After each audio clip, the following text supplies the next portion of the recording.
Hello and welcome back दोस्तों, एक बार फिर से स्वागत है आप सभी का आपके अपने प्यारे channel success knowledge YouTube channel पर। जैसा कि दोस्तों आप सभी को पता है कि हम लोग 12th फिजिक्स का पहला लेक्चर कंप्लीट कर चुके हैं, जिसमें हमने जाना था कि इलेक्ट्रोस्टैटिक मतलब कि जो विद्युत की होती है उसे किसे कहते हैं, और जब कोई वस्तु चार्ज हो जाती है, आप जैसे गर्मियों के दिनों में कपड़े उतारते हैं, चट चट की आवाज़ आती है, बिजली गरजती है, तो क्यों गरजती है, हमारी लाइट कभी कभी स्लो आती है, कभी कभी फास्ट आती है, कभी बिल्कुल स्लो आती है। गांव में रहते होंगे तो आपने देखा होगा कभी कभी आपका बल्ब धीरे जलता है, क्यों जलता है, और कभी कभी इतनी तेज़ आ जाती है कि आपका बल्ब फ्यूज हो जाता है। इन सारी चीज़ों के बारे में हम कल डिस्कस कर चुके हैं। जब कोई वस्तु आवेशित हो जाती है, विद्युतमय हो जाती है, तब ऐसा होता है, इलेक्ट्रॉनों के कारण होता है। मैं सारा एक्सप्लेनेशन कर चुका हूँ।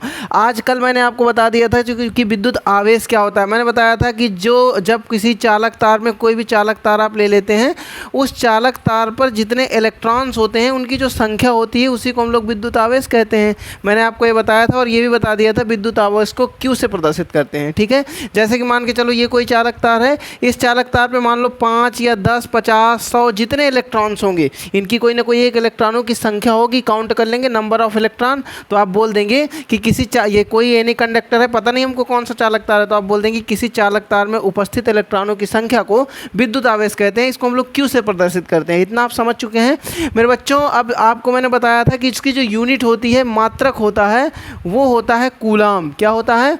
कूलाम। जनरली बच्चों हम इसको सी लिख देते हैं, इससे हम पहचान जाते हैं कि ये कूलाम लिखा हुआ है। अब जैसे हम आगे बढ़ेंगे तो आएगा प्लस क्यू आवेश, यानी कि आएगा धनात्मक आवेश। तो आपको पता होना चाहिए मेरे बच्चों कि ये धनात्मक आवेश क्या होता है। कमेंट बॉक्स में मुझे कमेंट करके लाइव सेशन में बताइए कि धनात्मक आवेश क्या होता है। अभी इसके बाद ऋणात्मक आवेश क्या होता है मैं बता रहा हूँ, नहीं तो फिर ऋणात्मक आवेश। ऋणात्मक आवेश क्या होता है, धनात्मक आवेश क्या होता है, बहुत ही अच्छे से चर्चा करेंगे। इसके बाद देखिए बच्चों, जब धनात्मक आवेश और ऋणात्मक आवेश को आपस में मिला देते हैं तब एक फोर्स उत्पन्न होता है, बल उत्पन्न होता है। उस बल को क्या कहते हैं? जब अलग अलग आवेशों को मिलाएंगे तब कौन सा बल लगेगा, जब सेम आवेशों को मिलाएंगे तब कौन सा बल लगेगा, उसके बारे में भी हम लोग जानेंगे। पूरा खेल इलेक्ट्रॉन्स का है। जैसे कि मैंने बताया था कि जितना तेज़ी से इलेक्ट्रॉन फ्लो होंगे, इलेक्ट्रॉनों को चलने के लिए ऊर्जा की आवश्यकता होती है। किसी भी चालक तार में इलेक्ट्रॉन्स ऑटोमेटिक उपस्थित रहते हैं, पहले से रहते ही रहते हैं। इलेक्ट्रॉनों को जैसी ऊर्जा मिलती है, इलेक्ट्रॉन चलना प्रारंभ कर देते हैं। जितनी तेजी से इलेक्ट्रॉन चलते हैं उतनी स्पीड में हमारी लाइट आती है। अब बच्चों, धनात्मक इलेक्ट्रॉन और ऋणात्मक इलेक्ट्रॉन होते हैं, जैसे मान के चलिए धारा की एक दिशा होती है, ठीक है, फिक्स दिशा होती है। जैसे विद्युत धारा इस तरफ बह रही है तो कुछ सारे इलेक्ट्रॉन्स होते हैं कि इधर की ओर चलते हैं जिस तरफ धारा जाती है। कुछ सारे इलेक्ट्रॉन्स होते हैं कि वो इधर की ओर ना चल के इधर की ओर चलते हैं। तो जो इलेक्ट्रॉन, ये धारा की विपरीत दिशा हो गई, ये धारा की दिशा हो गई। जिस तरफ धारा जा रही है, जो इलेक्ट्रॉन्स उसी तरफ जा रहे हैं तो वो धारा की दिशा में चल रहे हैं। जिस तरफ धारा जा रही है अगर उसके अपोजिट चल रहे हैं तो यानी कि विपरीत दिशा में चल रहे हैं। तो जो इलेक्ट्रॉन्स धारा की दिशा में जाते हैं वो होते हैं धनात्मक इलेक्ट्रॉन। जो इलेक्ट्रॉन विपरीत दिशा में धारा के जाते हैं वो होते हैं ऋणात्मक इलेक्ट्रॉन। दूसरी भाषा में समझिए, जैसे ये कोई चालक तार है, अगर इस चालक तार में इलेक्ट्रॉनों की अधिकता होती है, ज़्यादा इलेक्ट्रॉन, कहीं से इस चालक तार में मान लो 50 इलेक्ट्रॉन है और कहीं से शेयर करके आप इसमें अलग से तार जोड़ दें और उस वाले तार से बहुत सारे इलेक्ट्रॉन इसमें आ जाए, तो इसमें इलेक्ट्रॉनों की अधिकता हो जाए। क्या हो जाए मेरे बच्चों? इलेक्ट्रॉनों की अधिकता हो जाए। जहाँ पर इलेक्ट्रॉनों की अधिकता होगी वहाँ ऋण आवेश होगा। कैसा आवेश होगा? ऋण आवेश होगा। तो अपनी भाषा में आप साफ साफ बोल सकते हैं कि इलेक्ट्रॉनों की अधिकता को, जैसे क्वेश्चन बहुत बार आता है कि मान लो आवेश का मान दे दिया उसने कि 5 × 10⁻⁻19 कूलाम। इसके बाद कह रहा है कि ये बताइए इसमें कितने इलेक्ट्रॉन होंगे, धनात्मक होंगे या ऋणात्मक होंगे। तो जहाँ पे धनात्मक आवेश होगा, आवेश का जो इलेक्ट्रॉन मतलब जहाँ पे इलेक्ट्रॉन धनात्मक होंगे वहाँ पे धनात्मक आवेश होगा। जब धनात्मक आवेश होगा तो वहाँ पे इलेक्ट्रॉन अधिक होंगे। ठीक है, तो सीधी सी भाषा में मैं ये आपको बताना चाहता हूँ कि जिस चालक तार में इलेक्ट्रॉनों की अधिकता होती है वहाँ पे धनात्मक आवेश होता है। जिस चालक तार में इलेक्ट्रॉनों की कमी होती है वहाँ पर ऋणात्मक आवेश होता है। चीज़ समझ में आई? अगर नहीं समझ में आई तो इतनी सी बात समझ लो, धारा की दिशा में जो इलेक्ट्रॉन चलते हैं उनको धनात्मक को माना जाता है। इलेक्ट्रॉनों को, जहाँ इलेक्ट्रॉन धनात्मक होंगे वहाँ आवेश धनात्मक होगा, जहाँ इलेक्ट्रॉन ऋणात्मक होंगे वहाँ आवेश ऋणात्मक होगा। इतनी बात समझ में आ गई? सीधी सी बात। आप एक चीज़ जान लीजिए, जिस चालक तार में इलेक्ट्रॉनों की अधिकता होती है वहाँ ऋण आवेश होता है। जिस चालक तार में इलेक्ट्रॉनों की कमी होती है वहाँ धन आवेश होता है। ठीक है, इलेक्ट्रॉनों की कमी जहाँ पे इलेक्ट्रॉनों की कमी होगी वहाँ धनात्मक आवेश, जहाँ इलेक्ट्रॉनों की अधिकता होगी वहाँ ऋणात्मक आवेश। मेरे बच्चों ये याद रखिएगा। अब बात आती है कि जैसे प्लस क्यू आवेश है ये और दूसरा माइनस क्यू आवेश है, इन दोनों आवेशों को अगर हम मिला देते हैं तो कौन सा बल उत्पन्न होता है। जैसे कि मान के चलो माइनस क्यू आवेश और माइनस क्यू आवेश को मिला देते हैं तो कौन सा बल उत्पन्न होता है। जैसे मान के चलो प्लस क्यू आवेश और प्लस क्यू आवेश को हम लोग मिला देते हैं तो कौन सा बल उत्पन्न होता है, अथवा माइनस क्यू आवेश अथवा या फिर प्लस क्यू आवेश को मिला देते हैं तब कौन सा बल उत्पन्न होता है। मेरे बच्चों कमेंट बॉक्स में मुझे कमेंट करके बताइए, नोट्स अपने साथ में बनाते चलिए। अब ये बताइए कि इसमें कौन सा आवेश होगा। देखो बच्चों एक बात हमेशा याद रखना, जब सेम आवेश होंगे, मतलब कि देखो ये माइनस का आवेश है, ये प्लस का आवेश है, यानी कि ये अलग आवेश है, इसकी प्रकृति अलग है। प्रकृति का मतलब होता है बच्चों जाति। जैसे हिंदू धर्म में या मुस्लिम धर्म में, सभी धर्मों में अलग अलग जातियां होती हैं, उसी प्रकार इस आवेश की एक प्रकृति है। ये धनात्मक आवेश है, ये ऋणात्मक आवेश है। एक इंसान होता है गुस्से वाला होता है, एक शांत इंसान होता है, ये धनात्मक है, ये शांत है, ये ऋणात्मक है, ये गुस्से वाला है। तो मतलब इनकी प्रकृति अलग अलग है। जहाँ पे प्रकृति अलग अलग होगी वहाँ आकर्षण बल कार्य करता है। जहाँ प्रकृति सेम होगी, चाहे वो मतलब गुस्सा वाले व्यक्ति हों या फिर बगैर गुस्सा वाले हों, मान लो पंडित हों या ठाकुर हों, वहाँ पे प्रतिकर्षण बल कार्य करेगा। मतलब वो एक दूसरे के चिपक के रहेंगे, लिपट के रहेंगे। और अगर अलग अलग कास्ट के व्यक्ति होते हैं, जैसे देखते हैं आप लोग हिंदू धर्म या किसी भी धर्म में जो शादियाँ होती हैं जाति में मानी जाती हैं, अगर जाति में आप नहीं करते हैं उनको इलीगल माना जाता है। इसी प्रकार यहाँ पे इलीगल जब शादी होगी कब होगी, जब उन पर आकर्षण बल होगा। ठीक है, तो देखो ये माइनस क्यू आवेश है, ये प्लस क्यू आवेश है, ये प्लस क्यू आवेश है, ये माइनस क्यू। जब अलग अलग आवेश होते हैं वहाँ पे आकर्षण बल होता है। ठीक है, अलग अलग आवेश और आकर्षण बल, ये आ से यहाँ पे लगता है प्रतिकर्षण बल। प्रतिकर्षण बल इसकी ट्रिक क्या होती है, जहाँ पे अलग अलग, ये आ से अलग होता है और अलग अलग लिखते हैं हिंदी में, तो देखो ये आ सेम मिल रहा है। जहाँ पे अलग अलग आवेश होते हैं इससे पता चल जाता है, जहाँ पे अलग अलग आवेश होते हैं वहाँ पे आकर्षण बल होता है। जहाँ पे सेम आवेश होते हैं, जैसे ये माइनस आवेश है, ये माइनस आवेश है, ये प्लस आवेश है, ये प्लस आवेश है, यहाँ पे प्रतिकर्षण बल कार्य करता है। बात इतनी से समझ में आ गई कि नहीं आई? कमेंट बॉक्स में जल्दी से बता दीजिए। मैं सिर्फ आपको इतना समझाना चाहता था कि जहाँ अलग अलग आवेश होंगे, मतलब पहला आवेश माइनस का होगा, दूसरा धनात्मक होगा, वहाँ आकर्षण बल, या पहला धनात्मक होगा दूसरा ऋणात्मक होगा, वहाँ आकर्षण बल। जहाँ सेम आवेश होंगे, मतलब पहला भी माइनस का दूसरा भी माइनस का, या फिर पहला भी प्लस का दूसरा भी प्लस का, वहाँ पे प्रतिकर्षण बल कार्य करता है। बच्चों बात समझ में आई है? कमेंट बॉक्स में बताइएगा। मैंने आपको बताया धनात्मक आवेश क्या होता है, फिर मैंने बताया ऋणात्मक आवेश क्या होता है, फिर मैंने बताया जहाँ पे अलग अलग आवेश होते हैं वहाँ पे कौन सा बल कार्य करता है, जहाँ पे सेम आवेश होते हैं वहाँ पे कौन सा बल कार्य करता है। इतनी चीज़ें समझ में आई हो तो जल्दी से कमेंट बॉक्स में बता दीजिए, मैं आगे बढ़ता हूँ। अब देखिए बच्चों, मैंने आपसे बताया था कि जो विद्युत आवेश का मात्रक होता है वो कूलाम होता है। क्या होता है? कूलाम होता है। तो अब कभी कभी एग्ज़ाम में तुमसे क्वेश्चन कर देता है, एक कूलाम की परिभाषा बताओ, बोल देता है एक कूलाम की परिभाषा बताओ। तो फिर वहाँ पे बच्चा कंफ्यूज हो जाता है कि मुझे तो विद्युत आवेश की परिभाषा आती है, अब मैं एक कूलाम की परिभाषा कहाँ से दूँ। तो बच्चों यहाँ पे सब कुछ पढ़ाया जाएगा। इस क्लास को पढ़ने के बाद आपको किसी बुक की, किसी अदर क्लास की या ऑफलाइन क्लास की, किसी भी चीज़ की कोई आवश्यकता नहीं है। आपको केवल जो मैं पढ़ा रहा हूँ उतना सफिशियंट है। इलेक्ट्रॉनिक्स आपकी 8 नंबर की आनी है मेरे बच्चों, 8 नंबर आपके पक्के रहेंगे।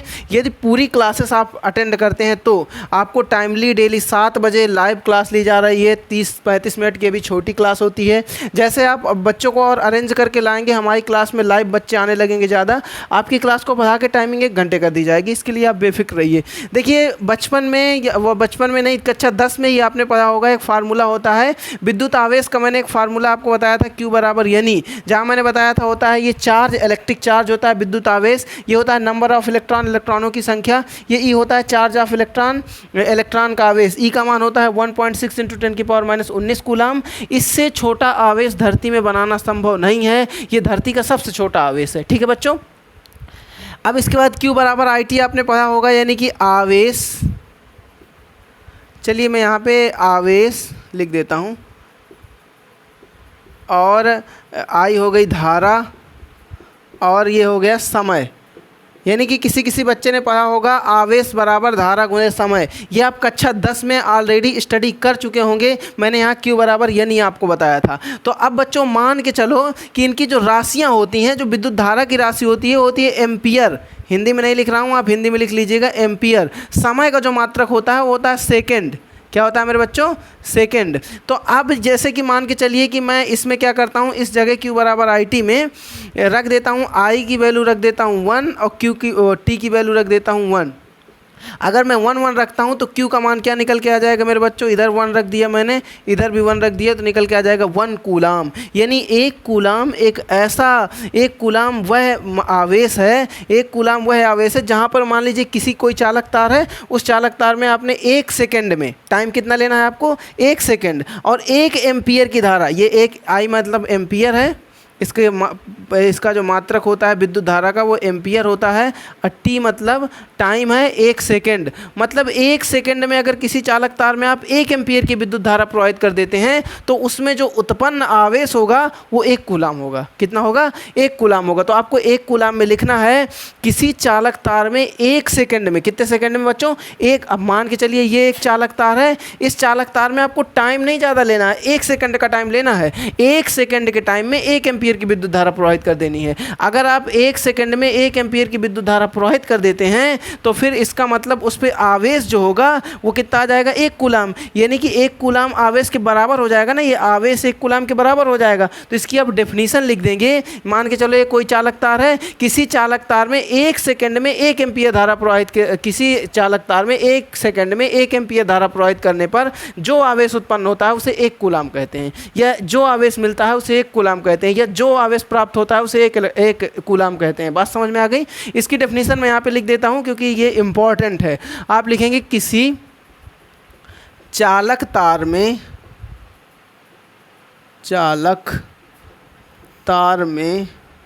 1 सेकंड में 1 एम्पियर की, ये सारी यूनिट आप हिंदी से लिखिएगा, मैं इंग्लिश से लिखे दे रहा हूँ। 1 एम्पियर है, सेकंड है, हिंदी में लिखिएगा। 1 एम्पियर की धारा प्रवाहित करने पर, धारा प्रवाहित करने पर जो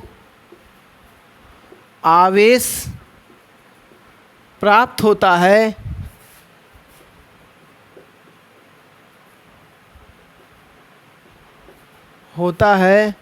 उसे 1 कूलाम कहते हैं।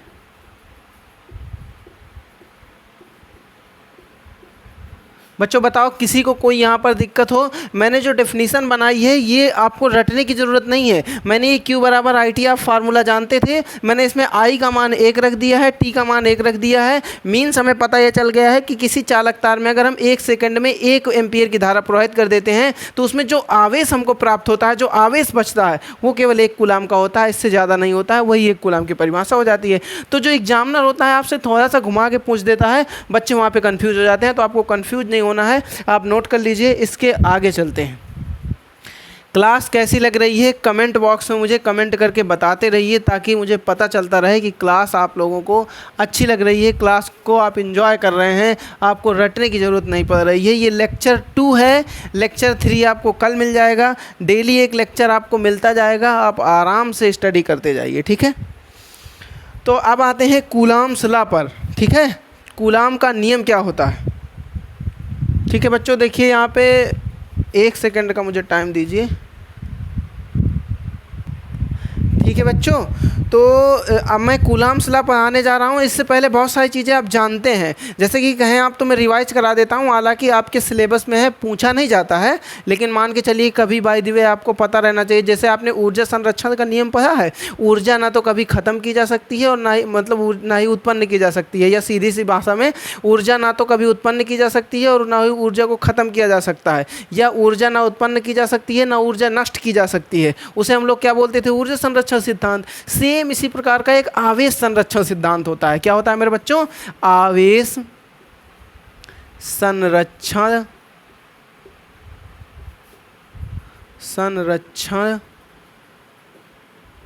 सिद्धांत, ठीक है। तो ये क्या होता है, देखिए मेरे बच्चों, आवेश इसी प्रकार है, जैसे ऊर्जा है वैसे आवेश है। आवेश को ना उत्पन्न किया जा सकता है और ना ही आवेश को नष्ट किया जा सकता है। इस गुण को आवेश संरक्षण सिद्धांत कहते हैं। जैसे कि आप देखते हैं जो कांच की छड़ होती है और बिल्ली की खाल होती है, उसमें धनात्मक आवेश होता है। आपके मान के चलिए आबनूस के टुकड़े से आप कांच की छड़ को रगड़ रहे हैं, तो जब आप उसको आपस में रगड़ते हैं तो वो दोनों आवेशित हो जाते हैं और उनके इलेक्ट्रॉन एक दूसरे में आदान प्रदान हो जाते हैं। ऐसे केसेस में क्या होता है कि चीज़ें आवेशित, जैसे ये है वस्तु है, अब इस वस्तु को मैं बालों पे रगड़ दूं, रगड़ने के बाद एक कागज़ से चिपका दूं, जैसे ही कागज़ पे रखूंगा कागज़ इस पे चिपक जाएगा, मीन्स इस पे एक ऐसा गुण उत्पन्न हो जाता है। ऐसे इस गुण को हम लोग विद्युत आवेश कहते हैं। तो ये गुण बच्चों नष्ट तो नहीं किया जा सकता है, बार बार मैं इसको रगड़ूंगा बार बार उत्पन्न हो जाएगा। अब जैसे वो बिल्ली की खाल है और कांच का टुकड़ा है, उनको आपस में रगड़ेंगे तो जो उनके इलेक्ट्रॉन्स होंगे धनात्मक ऋणात्मक, या तो बिल्ली की खाल में चले जाएंगे, या तो फिर आबनूस में आ जाएंगे, या तो फिर कांच की छड़ में चले जाएंगे, मतलब रहेंगे जरूर, या इससे इसमें चले जाएंगे, इससे इसमें चले जाएंगे, लेकिन नष्ट तो नहीं हो रहे हैं ना, वो इधर उधर आदान प्रदान हो रहा है उनका। मतलब आवेश को ना ही उत्पन्न किया जा सकता है और ना ही नष्ट किया जा सकता है। ऐसे गुण को आवेश संरक्षण सिद्धांत कहते हैं, आवेश संरक्षण का नियम कहते हैं। नोट कर लीजिए अपनी कॉपी में, अपनी कॉपी में हेडिंग डाल लीजिए आवेश संरक्षण सिद्धांत और लिख लीजिए आवेश को ना ही उत्पन्न किया जा सकता है और ना ही आवेश को नष्ट किया जा सकता है। ऐसे गुण को हम लोग आवेश संरक्षण सिद्धांत कहते हैं। अब अगला है आवेश का, एक चीज़ और जान लीजिए, आवेश का क्वांटम प्रकृति। आवेश की क्वांटम प्रकृति। आवेश की क्वांटम प्रकृति क्या होती है? देखिए बच्चों, आवेश जो होता है उसको हम कभी विभाजित नहीं कर सकते, बांट नहीं सकते हैं कि मतलब आप आधा आधा कर दें, उसका कोई नियम ना लगाएं। एक नियम से, जैसे कांच की छड़ है और आबनूस का टुकड़ा है तो उसको रगड़ के ही आदान प्रदान किया जा सकता है। ऐसे नहीं कि आप कांच की छड़ ले लिए, इससे बहुत सारे इलेक्ट्रॉन को ऐसे निकाला और इस आबनूस की वाली, मान लो ये कांच की छड़ है, ये आबनूस का टुकड़ा है, तो आप इसके इलेक्ट्रॉन्स को ऐसे निकालें और इसमें रख दें। नहीं बच्चों, इसको सिर्फ रगड़ना पड़ेगा। ये मेथड है, एक नियम से काम होता है, अन्यथा आप विदाउट नियम के आवेश का विभाजन नहीं कर सकते हैं। यदि आप आवेश का विभाजन नहीं कर सकते, यही कहलाता है आवेश का क्वांटम प्रकृति, क्वांटम सिद्धांत। इसको हम कभी कभी क्वांटम सिद्धांत बोलते हैं और कभी कभी क्वांटम की प्रकृति बोलते हैं। ठीक है बच्चों, तो इसको भी जल्दी से आप नोट कर लीजिए।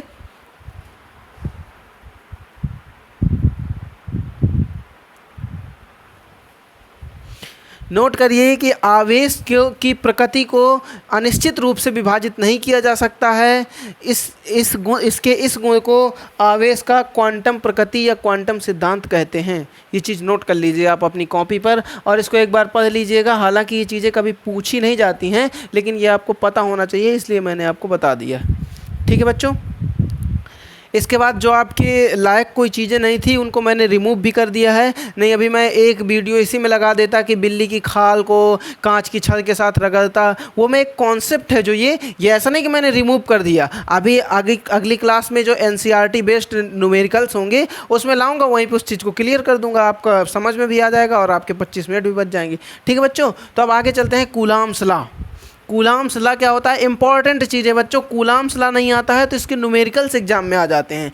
कूलाम्स लॉ के न्यूमेरिकल बहुत इंपॉर्टेंट चीज़ है। कूलाम्स लॉ अगर पूछा जाता है तो 2 ही नंबर में पूछा जाएगा, लेकिन अगर कूलाम्स लॉ का न्यूमेरिकल आता है तो ज़्यादा नंबर में आ जाता है। ठीक है, अब बच्चों कूलाम का नियम ये क्या होता है? तो बच्चों कूलाम नामक एक वैज्ञानिक थे, ऐसे ही बैठे थे एक बार। जैसे कि आपने सुना होगा जो भौतिक विज्ञान के पिता माने जाते हैं न्यूटन, वो एक बार एक पेड़ के नीचे बैठे थे और सेब आके उनके सर पे गिर गया था। तो उन्होंने सोचा था कि ये जो सेब है ये नीचे ही क्यों आया, ऊपर क्यों नहीं गया। तो उन्होंने फिर अपने नियम बनाए थे, न्यूटन का प्रथम नियम, जिसमें उन्होंने कहा था कि कोई वस्तु अगर रखी है तो रखी रहेगी, चलती है तो चलती रहेगी, जब तक कोई उसमें बाह्य बल ना लगाया जाए। अगर मान के चलिए कि ये वस्तु है, अब मैं इसको फेंक देता हूँ तो फिर उनके नियम के हिसाब से इसे चलती रहनी चाहिए। लेकिन उन्होंने खोज की थी ग्रेविटी की। उन्होंने बताया था कि जो धरती है हम सब पर गुरुत्व बल लगाती है, गुरुत्व बल के कारण ऊपर से जैसे मार्कर है नीचे गिर जाएगा, क्योंकि पृथ्वी इसको खींच रही है गुरुत्व बल के कारण। अगर गुरुत्व बल से ज़्यादा हम बल लगाएंगे तो इसको जब तक गुरुत्व बल से ज़्यादा बल लगता जाएगा पृथ्वी के गुरुत्व बल से, तब तक ये ऊपर जाती जाएगी। जैसे ही हमारा बल पृथ्वी के गुरुत्व बल से कम होगा तुरंत तुरंत वस्तु नीचे आ जाती है। उन्होंने न्यूटन नामक वैज्ञानिक ने खोज की थी। सेम इसी प्रकार कूलाम्स नामक एक वैज्ञानिक थे, वैज्ञानिक साइंटिस्ट थे, अमेरिकी साइंटिस्ट। ये बैठे हुए थे एक बार और दो आवेशों को लिया इन्होंने दो आवेशों को लिया। एक आवेश ले लिया इन्होंने, फिर इसका दूसरा आवेश ले लिया। इन आवेशों को आपस में इंटरचेंज कर रहे थे, मतलब प्लस पहला ले रहे थे, दूसरा माइनस ले रहे थे, कभी प्लस ले रहे थे, कभी माइनस ले रहे थे, या कभी कभी ये सेम ले रहे थे, कभी कभी अलग अलग ले रहे थे, कभी कभी सेम ले रहे थे। तो इन्होंने ये देखा, जैसा कि अभी अभी आपको मैंने बताया है कि जब दो आवेश आपस में मिलते हैं तो या तो आकर्षण बल कार्य करता है या तो प्रतिकर्षण बल कार्य करता है, कोई तीसरा बल तो नहीं कार्य करता है ना। तो इन्होंने एक रिसर्च किया कि इन दोनों आवेशों को जैसे इन्होंने एक स्थान पर रखा तो इन्होंने कहा कि ये आवेश कुछ ना कुछ दूरी पर रखे होंगे कि नहीं रखे होंगे। तो इन्होंने माना कि ये आवेश r दूरी पर रखे हैं। कितनी दूरी पर? r दूरी पर। पहला माइनस q और दूसरा प्लस q आवेश लिया और इन्होंने एक नियम बनाया और इन्होंने कहा कि दो बिंदु आवेश, ये देखो दो बिंदु आवेश है, इन्होंने कहा दो बिंदु आवेशों को, जो दो बिंदु आवेश है ना, इन दो बिंदु आवेशों का जो गुणनफल है वो इसमें लगने वाले आकर्षण तथा प्रतिकर्षण बल के अनुक्रमानुपाती होता है तथा जो बीच की दूरी है इसके वर्ग के व्युत्क्रमानुपाती होता है। मतलब मैं आपको अच्छे से समझा दूंगा, आपको रटने की आवश्यकता नहीं पड़ेगी, आप बिल्कुल परेशान ना होइएगा। ये F है, ये फोर्स है आपका, प्रोपोर्शनल होता है Q1 और Q2। दूसरी इसको मान लेते हैं इक्वेशन नंबर फर्स्ट। बच्चों ज़्यादा आपका मैं टाइम लॉस नहीं करूँगा, मैं इन इक्वेशंस को लिख लेता हूँ फिर आपको थ्योरी समझाता हूँ, तो जिससे आपके समझ में बहुत आसानी से आ जाएगा। एक बात याद रखिएगा, जब कोई चीज़ 1/में लिखी होती है तो इसको हम लोग पढ़ते हैं अनुक्रमानुपाती। जब कोई चीज़ सीधा सीधा लिखी होती है, जैसे एक ही लाइन पे, मतलब अगर मैं इस पर लाइनिंग कर दूं तो ये एक लाइन है और यहाँ पे ये एक लाइन है, ये एक लाइन है, दूसरी वाली लाइन पे मतलब बटा पे चीज़ आ गई कि नहीं आ गई। जब ये चीज़ कोई बटा पे चीज़ आ जाती है तो इस साइन को, ये लिखा हुआ है, इसको हम लोग पढ़ते हैं व्युत्क्रमानुपाती। अगर बटा में कोई चीज़ आ जाती है मतलब ऊपर नीचे हो जाती है, अंश भी होता है, हर भी होता है, तो इसको हम लोग पढ़ते हैं व्युत्क्रमानुपाती। लेकिन अगर चीज़ सामने सामने लिखी होती है, जैसे इस केस में लिखा होता है, तो फिर इसी चिन्ह को हम लोग पढ़ते हैं अनुक्रमानुपाती। क्या पढ़ते हैं बच्चों? अनुक्रमानुपाती। तो मतलब इस पे दो प्रकार के बल लगेंगे, या तो आकर्षण बल लगेगा या फिर प्रतिकर्षण बल लगेगा। तो बच्चों यहाँ पे देखिए ये बल, ये F बल है, तो यहाँ पे क्या है? आकर्षण लगेगा, प्रतिकर्षण लगेगा। ये दो बिंदु आवेशों का गुणनफल है, ये गुणा में ही तो लिखे हुए हैं, इसलिए इनको हम लोग बोल देंगे गुणनफल। तो आप इसकी डिफिनीशन कैसे बनाएंगे? दो बिंदु आवेश, ये दो बिंदु आवेश हैं, आप लिखेंगे दो बिंदु आवेशों का गुणनफल उसमें लगने वाले आकर्षण तथा प्रतिकर्षण बल के अनुक्रमानुपाती होता है तथा बीच की दूरी के वर्ग के, देखो ये बीच की दूरी r है, ये दो पावर लगी है, दो पावर को हम लोग स्क्वायर या वर्ग बोलते हैं, तो बीच की दूरी के वर्ग के व्युत्क्रमानुपाती होता है। इसको हम लोग क्या बोलेंगे बच्चों? व्युत्क्रमानुपाती। इसको हम लोग क्या बोलेंगे बच्चों? अनुक्रमानुपाती। इतना आप जानते होंगे, लेकिन मैं सारी छोटी से छोटी चीज़ को बता देता हूँ ताकि बच्चों को कहीं कन्फ्यूजिंग ना रह जाए। तो आप बोलेंगे कि किसी ये दो बिंदु आवेशों पे, दो बिंदु आवेशों का पर लगने वाला, सीधा सीधा आप बोलेंगे ये दो बिंदु आवेश हैं, इन पर जो बल लग रहा है उनके ये अनुक्रमानुपाती होते हैं तथा बीच की दूरी के वर्ग के व्युत्क्रमानुपाती होते हैं। तो बोलेंगे आप दो बिंदु आवेशों का लगने वाला आकर्षण तथा प्रतिकर्षण बल उन दोनों आवेशों के गुणनफल के अनुक्रमानुपाती होता है तथा बीच की दूरी के वर्ग के व्युत्क्रमानुपाती होता है। फिर से बोलिए एक बार, ये देखो ये एक बिंदु ये है, एक बिंदु ये है, मतलब दो बिंदु हैं, तो आप बोलेंगे दो बिंदु आवेशों के बीच कौन सा बल लग रहा है? या तो आकर्षण बल लग रहा है या तो प्रतिकर्षण बल लग रहा है। तो आप बोलेंगे दो बिंदु आवेशों के बीच लगने वाला आकर्षण तथा प्रतिकर्षण बल, लगने वाला आकर्षण तथा प्रतिकर्षण बल, ये देखो ये दोनों आवेशों का गुणनफल है, इन दोनों आवेशों के गुणनफल के अनुक्रमानुपाती होता है तथा बीच की दूरी के वर्ग के व्युत्क्रमानुपाती होता है। इस चीज़ को मैं लिख देता हूँ ताकि आपके अच्छे समझ में आ जाए। यहाँ पे मैं लिखता हूँ, देखो ये दो बिंदु आवेश है, तो आप लिखेंगे दो बिंदु आवेशों के बीच, ये देखो दो बिंदु आवेश हैं, इन्हीं के बीच में लगेगा, तो आप कौन सा लगेगा? या तो आकर्षण लगेगा या तो प्रतिकर्षण लगेगा। तो मैंने लिख दिया दो बिंदु आवेश। देखो ये दो बिंदु आवेश हैं, इनके बीच में कौन सा बल लगेगा? दो बिंदु आवेशों के बीच लगने वाला आकर्षण तथा प्रतिकर्षण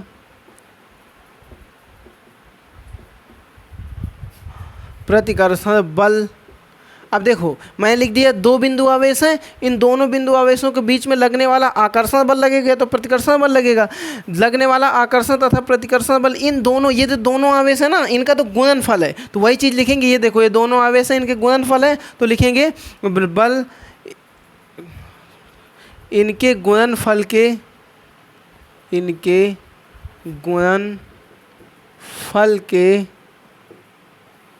अनुक्रमानुपाती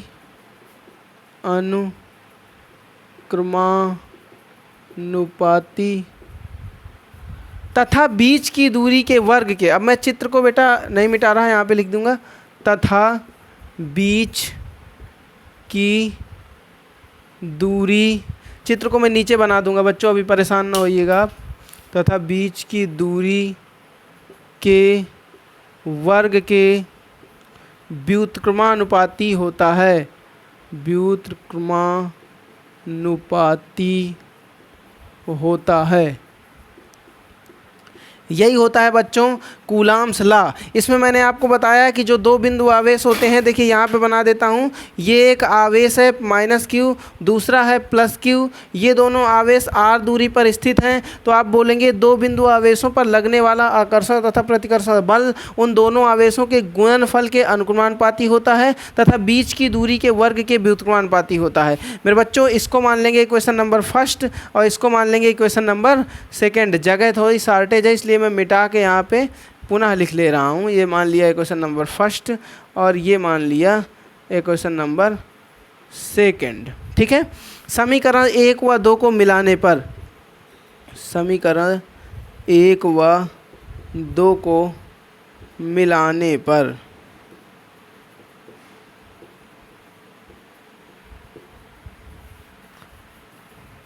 ठीक है। तो देखिए बच्चों, जब मैथमेटिक्स का ये नियम है कि जब लेफ्ट हैंड पद या राइट हैंड पद आपस में बराबर हों तो उनको केवल एक ही बार लिया जाता है। जैसे ये एफ है दोनों तरफ, तो एफ को एक बार ले लेंगे, प्रोपोर्शनल का चिन्ह लगाएंगे, इन दोनों को आपस में मिला देंगे। जब मिलाने का मतलब मल्टीप्लाई, तो जैसे ही इनको मिलाएंगे तो ये आ जाएगा Q1 और एक Q2 और अपान में r²। ये मैंने दोनों समीकरणों को मिला दिया। अब बच्चों जब जब ये प्रोपोर्शनल का चिन्ह हटता है तो अलग अलग स्थान पे अलग अलग कांस्टेंट आता है। जैसे ही हम इसको हटाएंगे तो ये बराबर का चिन्ह लगेगा और एक कांस्टेंट आ जाएगा k, Q1 Q2 अपान में r²। ये जो k है बच्चों, ये है नियतांक। क्या है बच्चों? नियतांक है। और इस नियतांक का मान होता है, k का मान होता है 1/4 पाई ε0। तो यह अगर हम यहाँ पे रख देंगे तो निकल के फार्मूला आ जाएगा f बराबर 1/4 पाई ε0 Q1 Q2 बटे r²।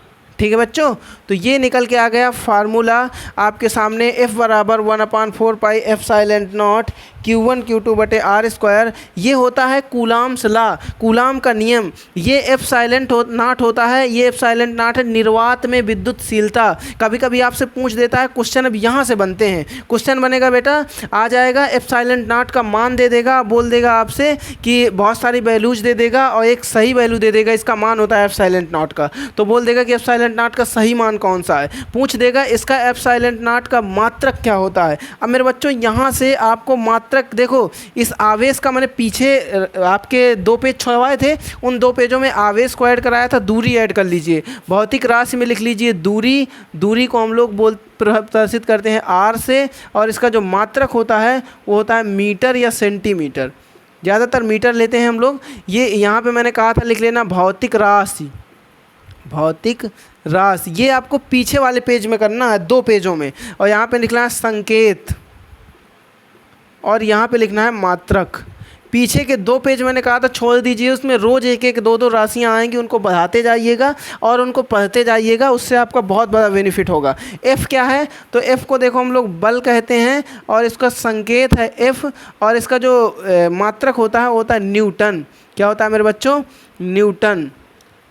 इसको हम लोग जनरली n लिख देते हैं और मीटर को हम लोग जनरली स्मॉल m लिख देते हैं। अब आपको देखिए चार्ज यानी कि आवेश का मात्रक पता है, r का मात्रक पता है, f का मात्रक पता है। मेरे बच्चों ये 4 पाई ये गिनती है, पाई का मान 22/7 या 1.173 होता है कुछ करके, तो वो जो वैल्यू होती है 22/7 तो ये 3.14 कुछ होता है, ठीक है। तो ये 1.4 पाई ये जो वैल्यू है इसकी पाई की, ये भी एक गिनती है, तो गिनतियों का कोई मात्रक नहीं होता है, तो इसका मात्रक नहीं होगा। अब आपको एफ साइलेंट नॉट का मात्रक निकालना है, निकाल के ज़रा मुझे कमेंट बॉक्स में बताइए, जल्दी से बताइए बच्चों, कमेंट करिए कितना मान होगा। देखिए मैं इसको मिटा लेता हूं, तब तक कूलाम्स लॉ उम्मीद है कि समझ में आ गया होगा। एक बार रिवाइज कराना चाहूँगा। 2 बिंदु आवेश होते हैं, 2 बिंदु आवेशों के बीच में या तो आकर्षण बल लगता है या प्रतिकर्षण बल लगता है। उन दोनों आवेशों का गुणनफल गुणनफल अनुक्रमानुपाती होता है लगने वाले बल के तथा बीच की दूरी के व्युत्क्रमानुपाती होता है, ठीक है। यही मैंने लिखाया है और यही एक रूल होता है। और आप लोग थोड़ा सा एक बार पढ़ेंगे, इतने बार मैं चिल्ला चिल्ला के बोला हूँ, 1-2 बार अगर आप भी बोलेंगे तो उम्मीद है कि आपको याद हो जाएगा और ज़्यादा परेशानी नहीं आएगी, ठीक है। अब देखिए बहुत सारे बच्चों का कमेंट आ रहा है, तो कोई रॉन्ग कमेंट कर रहा है, कोई सही कमेंट कर रहा है, ठीक है। मैं बता देता हूँ। तो यहाँ पे आप देख पा रहे हैं ये एफ साइलेंट नॉट है, जैसे कि मैंने अभी बताया है कि जो ये इस 1/4 पाई है इसका कोई मात्रक नहीं होगा, तो ये f है, f का तो होगा मात्रक। तो अब हमें एफ साइलेंट नॉट का अगर हमें मात्रक चाहिए तो हम एफ साइलेंट नॉट को इधर ले आएँ। अब मैथमेटिक्स के नियम के अनुसार हम इसको इधर ले जा सकते हैं, बटा वाली चीज़ हमेशा इधर आ जाएगी और ऊपर वाली जो चीज़ होगी हमेशा बटा में चली जाएगी। तो यहाँ से हम निकाल सकते हैं एफ साइलेंट नॉट बराबर 1/4 पाई f इंटू में Q1 Q2 अपान में r²। मतलब मैंने क्या किया है, ये जो एफ साइलेंट नॉट है इस एफ साइलेंट नॉट को उठा के f के स्थान पर कर दिया और f को उठा के एफ साइलेंट नॉट के स्थान पर कर दिया। अब देखिए मात्रक कैसे निकलेगा, एक को ऐसे ही रखेंगे, f का मात्रक होता है न्यूटन, इसको हम छोड़ देंगे 1/4 पाई, गिनती है इसका कोई मात्रक नहीं होता है। Q1 का मात्रक होता है कूलाम, इसका भी मात्रक होता है कूलाम अपान r का मात्रक होता है मीटर, इसमें लगा स्क्वायर तो हो गया मीटर स्क्वायर। जब हम लोग इसका मल्टीप्लाई कराएंगे तो कूलाम इंटू कूलाम मिल के हो जाएगा coulomb square upon newton metre square. मतलब मेरे बच्चों जो एफ साइलेंट नॉट का मात्रक होता है, यूनिट होता है, इसको अब मैं मिटा देता हूँ। एफ साइलेंट नॉट का मात्रक जो होता है वो फाइनल निकल के आपके सामने आ गया है और वो होता है कूलाम स्क्वायर प्रति न्यूटन मीटर स्क्वायर। लर्न रखिएगा मेरे बच्चों, बहुत इंपॉर्टेंट चीज़ है, आपसे एग्जाम में पूछ लिया जाता है। अब एफ साइलेंट नॉट का मान क्या होता है, ठीक है। तो एफ साइलेंट नॉट का मान होता है 8.85 इंटू 10⁻12। ये भी याद रखिएगा, इसकी राशि ज़रूर लिखिएगा न्यूटन मीटर स्क्वायर। ये 2 चीज़ें बहुत ही इंपॉर्टेंट हैं। एफ साइलेंट नॉट क्या है, कहते क्या है इसको, तो एफ साइलेंट नॉट निर्वात में विद्युतशीलता है। मेरे बच्चों एफ साइलेंट नॉट क्या है, निर्वात की विद्युतशीलता।